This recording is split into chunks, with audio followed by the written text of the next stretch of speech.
How to send money with Zelle. First of all, open the app on your device or access Zelle through your bank's mobile app. Next, tap on the send option on the home screen to start a new transaction. Now enter the recipient's email address or mobile number linked to their Zelle account.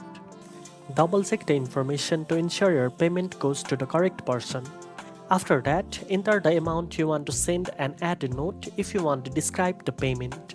Review all the details carefully, then tap Send to complete the transaction. You will receive a confirmation once the payment has been successfully sent. Finally, remember that Zelle transfers are typically instant, so the recipient will get notifications immediately. Always verify the recipient's information before sending money to avoid mistakes. Now you know how to send money with Zelle. If you found this video helpful, don't forget to like, share and subscribe for more finance tips. Thanks for watching and I'll see you in the next one.